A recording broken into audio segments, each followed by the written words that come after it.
If Hong Kong falls, the next will be Taiwan, then the other democratic countries in the region, and finally the rest of the free world as well. With the impending new Hong Kong national security law, will there be a mass exodus from the city? How are Hong Kongers navigating this difficult situation? How might the new law criminalize interactions with foreigners as foreign interference? And why is a sizable portion of the Hong Kong population sympathetic to Beijing? In this episode, we sit down with Hong Kong commercial lawyer and pro-democracy activist Wilson Leong. This is American Thought Leaders, and I'm Jan Jekielek. Wilson Leong, such a pleasure to have you on American Thought Leaders. Thank you for having me. So Wilson, you're in Hong Kong. You describe yourself, and certainly through everything I know about you, as a pro-democracy activist. Yet you never expected to be in this sort of position, from what I can tell. Yeah, that's right. I work as a commercial lawyer, and I was very happy to keep just doing that up to 2014, when the umbrella movement protests happened in Hong Kong. Now, before that, I was just happy to carry on with my day-to-day work as a commercial lawyer, and occasionally participating in protests and marches for the democratic movement. But it wasn't really a thing that I integrated into my life. Something that I do, during the annual Tiananmen vigil, I'll go show up. During the annual July 1st Democracy March, I'll show up. But it's not something I really did in my life. But it was really the 2014 umbrella movement protests that, for me, and I think for a lot of Hong Kongers who are active in the movement now, was really an awakening. It was really a wake-up call that, it's not enough that you just go to these marches every once in a while and then go home after that.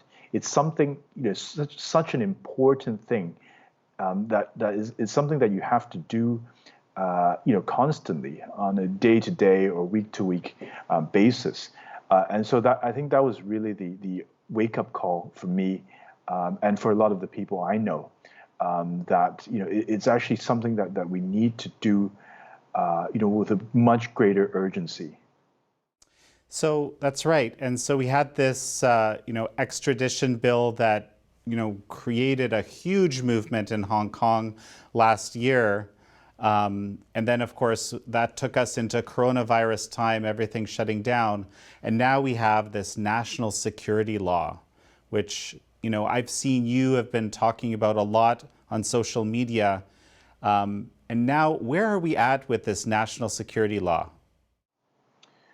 Well, the stage we're at is that the Chinese parliament, the rubber stamp parliament up in Beijing, they've approved the framework that this so-called national security law is now going to be imposed in Hong Kong. And what they're now doing up in Beijing is they're drafting the details of the law, and when it's done, and we expect that in somewhere between 1 and 2 months from now, it's just simply going to be imposed on Hong Kong without input from Hong Kong's own parliament. And so everyone's just waiting to see exactly how bad it will be. It's extremely worrying. It's going to impose these, concepts such as so-called subversion, so-called foreign interference. And we know that these are concepts used in mainland China to suppress dissent, to jail activists, jail journalists, jail human rights lawyers. And everyone's just waiting to see how bad the latest draft will be for Hong Kong. Will it be very bad or very, very bad? Okay, no, I mean, let's talk about the foreign interference part, because this is interesting. You're actually Canadian. You spent a number of years growing up in Canada, actually in my hometown in Toronto, after your family emigrated, and then you came back. So now, what does this mean? How does this foreign interference aspect, what does it mean for you? Well, Hong Kong has always been a very international city. It's the crossroads between East and West. You have Hong Kong people immigrating, coming back, studying abroad, coming back. And of course, you have a lot of international companies and people from all over coming to work in Hong Kong. And that includes businesses, but also NGOs, international media, and of course, a robust presence from the consular community here. And all this is extremely normal for such an international financial center. But what Beijing now is doing is trying to elevate that somehow and say, the reason why we have all these huge protests in 2014, in 2019, we've got the answer. And the answer is that there's a separatist movement / terrorist movement, and is all being funded and organized by these mysterious foreign forces, as they keep saying. And so that's one of the bogeymen that they've now identified as the cause of all their problems. And in this new national security law, they're going to do something, as they say, about it. And the problem is that this is very likely to root out or stamp out what should be very normal activities, such as interactions between Hong Kong democracy activists and international civil society. The aim of Beijing is really to snuff all of that out. But what are the implications for you, say, communicating with family or friends back in Canada, for example? It will become a lot more risky to communicate, to friends and family, but also to, for example, international NGOs that we often communicate with on various human rights issues. We see from what's happening in the mainland that's often defined very widely, and even something as innocent as providing information on the human rights situation in Hong Kong may become, something that is a target. And we can also see that from the situation with the Uyghurs. The Uyghurs who are abroad, sometimes they will communicate with, or for example, send money back to their relatives who live in Xinjiang. But often what happens is that's then identified by the Chinese authorities as some sort of criminal activity or even some sort of terrorist activity, leading to detention of the Uyghurs who are still in Xinjiang. There's a bit of a hint actually for Hong Kong in this national anthem law about, what types of, or the direction at least, that Beijing is heading with the programming this national security law. Yeah, that's right.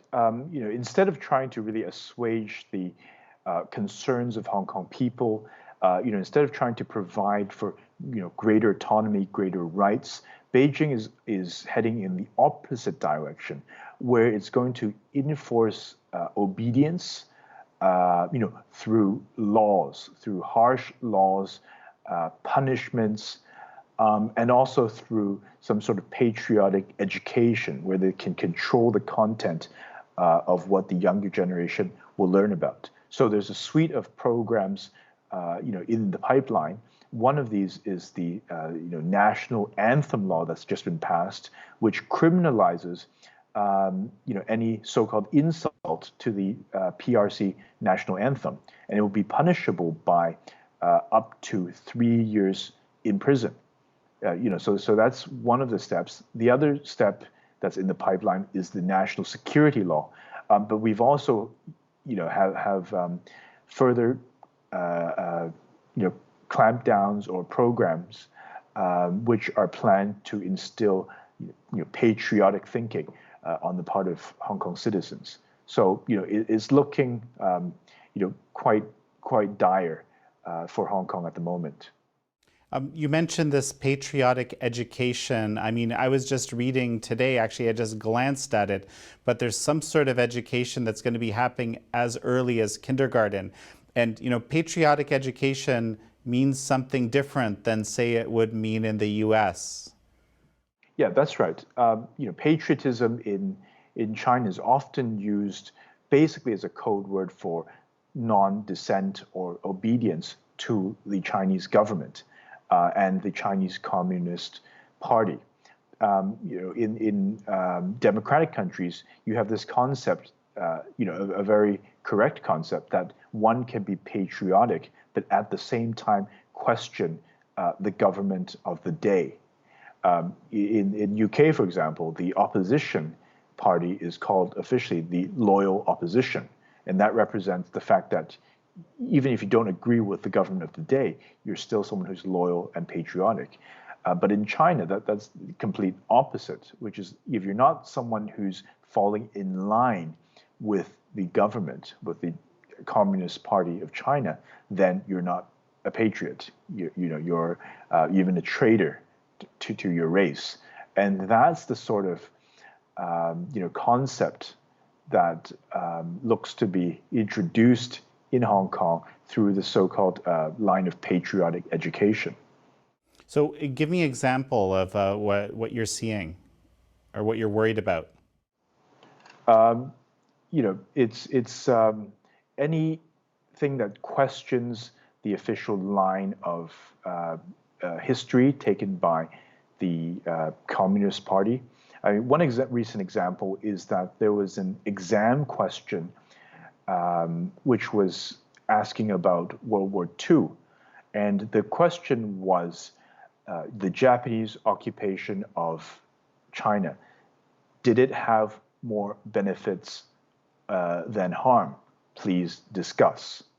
So there's no prescribed answer, but that was just the question. But the government, the Hong Kong government, took that, in a very high-profile way, complained about the body which set the question, and then eventually had the question cancelled. And this was after the exam had already been taken.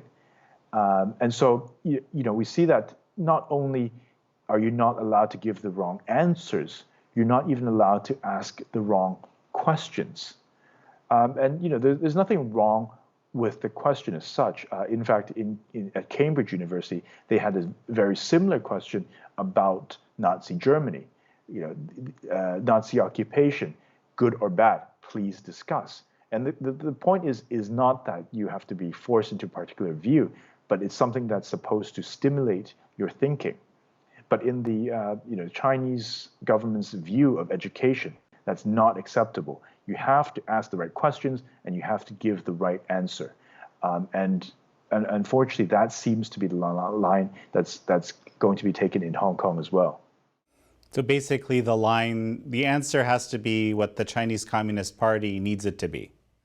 Exactly. So, the Japanese occupation was bad, and it was the Communist Party, who did a lot to push back on that. So in aspects like that, World War II, in aspects like the Tiananmen, that's a taboo subject in China, of course, and increasingly it's going to be the case in Hong Kong that students here won't be able to learn the truth about what happened. Well, and we just saw for the first time ever, basically the protest was canceled by the government, right, for June 4th. That's right. Hong Kong has been commemorating that for the past 31 years. And it's a landmark event in Hong Kong. Hundreds of thousands of people lighting candles in a park in central Hong Kong to commemorate the massacre that happened. And it's a huge, peaceful, beautiful event. But this was the first year that it was canceled, supposedly on public health reasons. But the greater fear is that this might have been the last time we ever see that. With the national security law coming into place, we're already getting hints from senior Hong Kong and Chinese politicians that in future that event may be banned because it calls into question the legitimacy of the one-party rule in China. This puts a lot of Hong Kongers in a very difficult situation. I've been talking with a lot of people. We had Emily Lau on the show talking about, the prospects of people getting these British national overseas passports, which so many Hong Kongers are eligible for, as a way to get out of Hong Kong if these really draconian rules come in place and the rule of law is completely gone. There's Canadians like yourself, that have options. Some people, of course, will want to stay and do everything they can. But some people, and a number of people have already, for example, gone to Taiwan, from what I understand. So how is this playing out among the people you're speaking with? What are people thinking right now? Am I staying? Are we going to try to fight this out democratically? Is it a lost cause? Are we leaving? How does this look like? Yeah, I think there's a lot of discussion right now and conflicting thoughts. Because on the one hand, Hong Kongers are determined to fight for their freedoms. And a lot of us don't want to abandon our home and to stop fighting. A lot of us are determined to fight until the last breath. So a lot of the high-profile activists, even though they're at grave risk of being arrested and imprisoned for a long time, they've publicly stated, "I'm going to stand, I'm going to stay and fight." You really have to admire that, because we're looking at prison terms that are going to be, in the order of decades or 10 years, not a matter of months. But on the other hand, there's also another consideration, is that what is the best way to keep on the fight? Is there a perspective that if it really gets so dire in Hong Kong that any dissent is snuffed out with harsh prison sentences, then is there a angle that it's better to have a tactical retreat, to democratic places like Taiwan, Canada, UK, and so that you can carry on the fight in the long term, without being sent to prison as soon as you do any activism for Hong Kong. So it's a conflict that a lot of people have, their love of the city, their passion for the city, with, how am I going to best carry on the fight? And I think it's a lot of people are seriously considering that, and really having difficult and painful conversations with themselves and their comrades in arms. I don't want to put you on the spot, but what are you thinking personally? I mean, it is a conflict, and I have to say I haven't reached any decisions. It's been a whirlwind of activity, because one of the things about this new national security law is that it was basically sprung as a surprise by Beijing on everyone, a shock. And in fact, even the Hong Kong pro-Beijing politicians, they admitted that they were only informed about this Beijing's decision and plan about 48 hours before it happened. So even they were not in the loop on it, much less other Hong Kongers like myself. So I think a lot of us haven't really had time to digest and come up with a concrete plan of what to do next. No, I understand. And I mean, there's all sorts of, there's a situation basically where I think the Chinese Communist Party is saying, hey, I need you to take sides. I expect you to take sides. I mean, we saw this kind of stuff with, American companies like the NBA, some airlines, hotel chains, and so forth. I just saw that HSBC, for example, has said, yes, we support the national security law. How do you look at this thing where these corporate interests, or even, basically kind of everyone on the street is forced to take a position? Yeah, I think this goes back to what our earlier discussion about what patriotism means to the Chinese government. It's not enough in their eyes, for someone simply to stay silent or have any lingering doubts or stay on the sidelines. In order to be properly patriotic, you have to voice out publicly your support for their policies. The alarming thing is that the Chinese government is exporting this model overseas. So not only just within its own borders, but even Western companies in Western countries themselves have to toe this line. Otherwise, they'll be punished by Beijing economically. So we saw this last year with the NBA, where the Houston Rockets manager tried to voice out support for the Hong Kong protests, but he was quickly then slapped down because of pressure from Beijing. And we have huge stars like LeBron James afraid to say anything, and in fact criticizing the Rockets manager for speaking out. We've seen big hotel chains like Marriott, airlines like American Airlines, being forced to toe Beijing's line. So they had to correct Taiwan on their website to Taiwan, China. We've even seen ridiculous things like Tom Cruise's new Top Gun movie. Initially, he had a jacket which had the Taiwan flag and the Japan flag, but after pressure from Beijing, his jacket, he had to remove those flags before the movie could proceed. So we're seeing all these things, and of course, the latest manifestation is what you mentioned, Jan, is big Western banks such as HSBC and Standard Chartered, having to come out publicly to support this draconian national security law. It's an absurd spectacle where you see, these banks, coming out to support political positions of the Chinese Communist Party. I think the world is really suddenly waking up to that, hopefully taking steps so that this is not allowed to spread even further. To me, it just struck me, there's this incredible irony, because this national security law could be very easily used to create huge problems for these international entities, right, in Hong Kong. Yeah, that's right. One example is actually in China in 2015.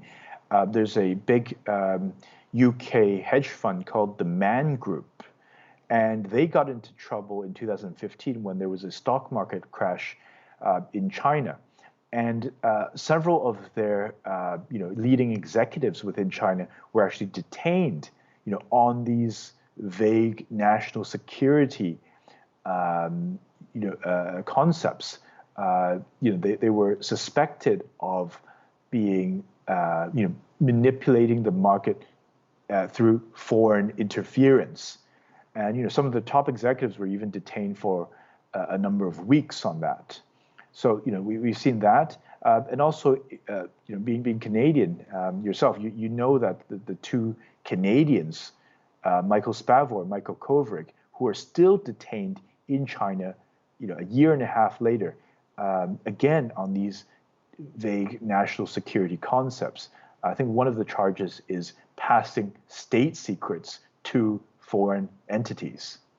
So there's a grave danger for any multinational who now sends their citizens to Hong Kong to work. With the worsening of relationships between the democratic world and China, the citizens of those countries could easily become the next Michael Kovrig, Michael Spavor, if they come to work in Hong Kong. I know, and I mean that particular situation, the Canadian one, is so obviously pure political persecution. It's hard to find as potent an example. I hadn't even been thinking of that in relation to the national security law in Hong Kong. Tell me, there are still a lot of people in Hong Kong that actually kind of support this, from what I understand, and are kind of sympathetic to Beijing, at least, in what it's doing. And I find that pretty fascinating, given the level of freedom that Hong Kong has been afforded, and the threat of that suddenly being taken away. Yeah, that's right. Of course, it is a minority. We know from the voting results of the elections that approximately it's 60% are supporters of the pro-democracy camp. The rest are either neutral or in the pro Beijing segment. But the Chinese Communist Party is very effective at using various concepts and tools and propaganda efforts in order to build up support. One of the most effective mechanisms they use is to elide the difference between China as a nation, the Chinese government, and the Chinese Communist Party. So they build up this impression that if you support China as a nation with all its history and culture, then you have to support the Chinese government as well. Conversely, if you're criticizing the Chinese government, that means you're criticizing China and not being true to your Chinese roots. So there are a lot of people in Hong Kong, who genuinely are proud of being Chinese and who love China, and that's a great thing. But the problem is that the Chinese government, the party state, is very good at eliding the difference and making people think that if they support China, they have to support what the Chinese government is doing. Another aspect is, of course, that the Beijing has a lot of control over media in Hong Kong. So the Chinese government directly owns, quite a number of media outlets. So 2 newspapers at least, 2/3 of the bookstores in Hong Kong, number of websites, but even the ones they don't own directly are owned by Beijing-friendly tycoons, who will take a friendly line towards Beijing's stance. So that, of course, influences the thinking of a lot of people as well. So I think the surprise is not that there are people who support Beijing's line. I think the surprise is that with all these, control over media, that there are not more people who are in that camp.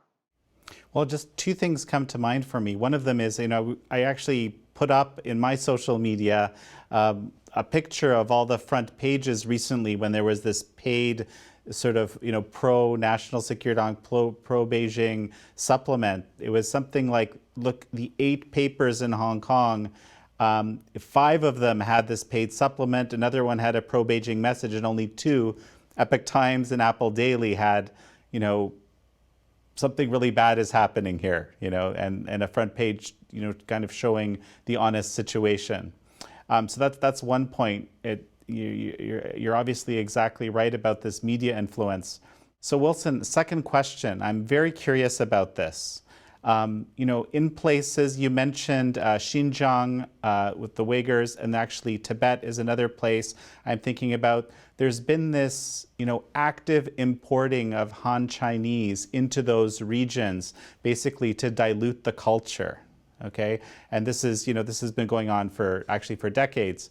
I'm wondering how much of a reality is there that mainland Chinese, who obviously have a very, very different mentality predominantly than Hong Kongers who are used to freedom, how much is there of that of transplanting kind of mainlanders to shift the culture like has been done in Xinjiang or Tibet?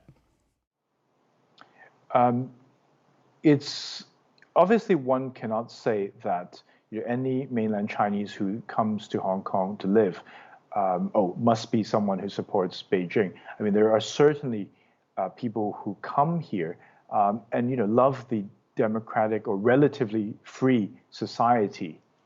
But there is some worry from Hong Kongers that because as you say, one can see that the policies used in Xinjiang and Tibet are to sort of dilute the separate identity that those people have, and to to have one great united Chinese nation with one loyalty.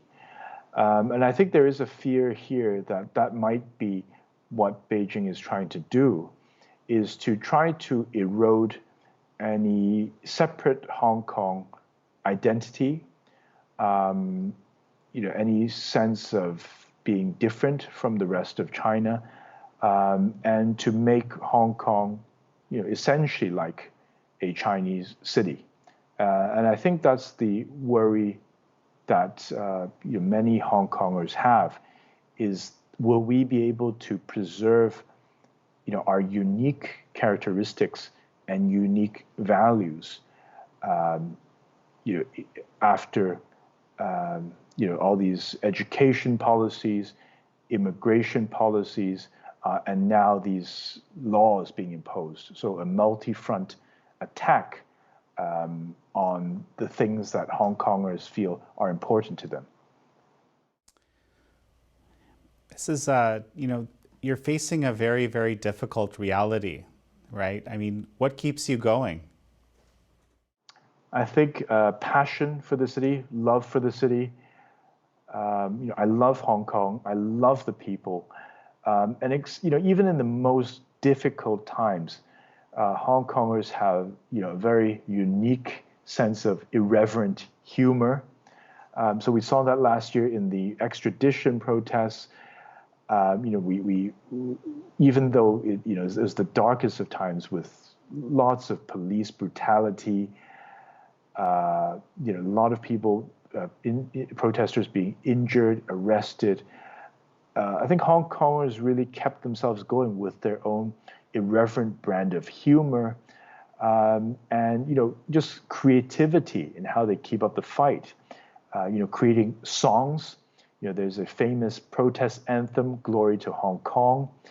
Lots of artwork, lots of music, a lot of it, hilarious satire. So it's really this Hong Kong spirit that I'm completely in love with, and it's the thing that keeps me going.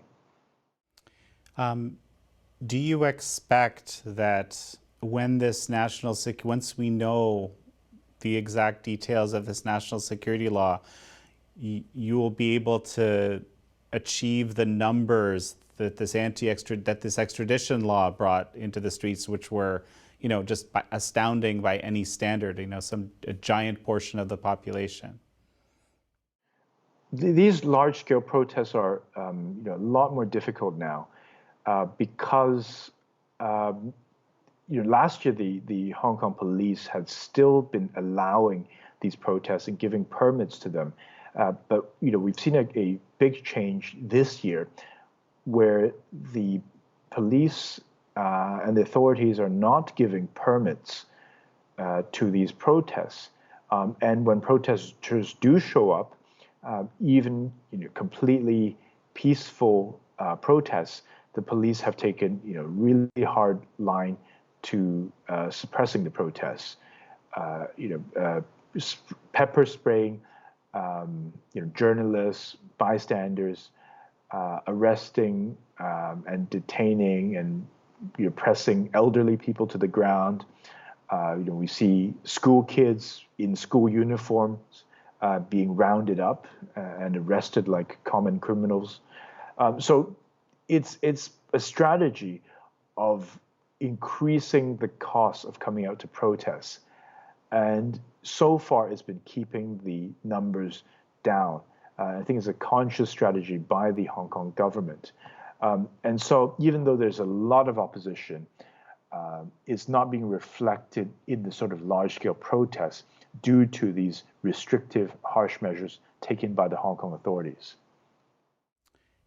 I've had a number of Hong Kong legislators here on the show, from the LegCo and so forth. Of course, they are the pro-Hong Kong, pro-democracy in Hong Kong camp. They have been trying to do all sorts of things recently, basically trying their best, but it's seems like an uphill battle. At least that's the story that I'm hearing. how effective do you think the tools that are available to them could be? I think right now what's important is the international support. Uh, what's what's encouraging at the moment is the increased international attention from governments such as the U.S. And the U.K. The U.K. in particular, of course, was the signatory to the Sino-British Joint Declaration, but they've taken a relatively passive stance in the past years, saying that yes, there are some problems with Hong Kong's autonomy, but by and large, it's working fine. But this year, we've seen quite a big change. Suddenly, talk of offering a lifeboat for Hong Kong citizens to go and live in the UK. Bipartisan support from both the Labour Party and the Conservative Party in the UK. So there's some encouraging signs, but much more is needed from the world if this new law has any chance of being stopped. So the message that the world needs to send to Beijing is that this is a terrible move, and that if you do go ahead with it, there will be concrete consequences in terms of how the world relates to China. Wilson, a number of countries, again, this is what I've been hearing from people in government and so forth, they're kind of hedging their bets. They don't believe that China can be influenced, and they don't want to rock the boat. What would you say to those people? If you look at what's happening in the last few years, one can see that, in fact, the Chinese government can be influenced, but it requires one to take a realistic view of the situation and to be prepared to take concrete measures. I think one can see that, especially in the trade situation between the U.S. And China, where it was really because of a threat of actual trade measures being taken by the U.S. that China then sat up and said, "Okay, we'll give you these concessions, these increased intellectual property protections, an attempt to alter or improve the trade imbalance, the opening of access to the financial markets." And we've also had a more recent example in the airlines. So China was not letting the U.S. airlines go there, and then the U.S. government was going to impose equivalent restriction. But as soon as that restriction was announced, then the Chinese government then backed off. So I think we do see that they're not as immovable as one might think. But what's clear is that mere words are not going to be sufficient to cause any change in Beijing's approach. Well, I was reading recently about this interparliamentary coalition. I forget the name right now, but something very promising, legislators from around the world getting together to create some kind of common front. What do you see happening with that? Do you see that as something that could actually have teeth more than talk? Yeah, I think that's very encouraging. This new interparliamentary alliance, and what's especially encouraging is the high profile of the legislators involved, but also if you look at their list of advisors and staff, these are people who really understand the China issue and who really understand the Hong Kong issue as well. And they're not these people who merely think that, oh, we just have to have more dialogue and everything will be fine. They're people who really take a clear-eyed view of the China challenge. And so I think, from the early signs, it seems that this type of grouping will be effective And the effect that they really have is to put pressure on their own governments back home, to take a stronger, more robust stance to the Chinese challenge. In particular, there's some countries in Europe, who seem like they're trying more to take a fence-sitting approach, trying to have friendly relationships with the U.S., China, and not rock the boat too much. And I think what this new alliance will do is really put pressure on the governments, their governments back home, to really take a more robust and energetic line. Now that's wonderful to hear, and I certainly hope it plays out as you say. Any final thoughts before we finish up? Of course, I urge the world to really keep watch over Hong Kong, keep their eye on the Hong Kong situation. Hong Kong is really at the forefront of this new challenge, this epic battle between the free world and the authoritarian world. And Hong Kong is the forefront of that battle. It's where China is really seeing and testing the world's resolve. And if Hong Kong is allowed to fall, this will send a message to China that the world is not prepared to stand up to their expanding authoritarianism.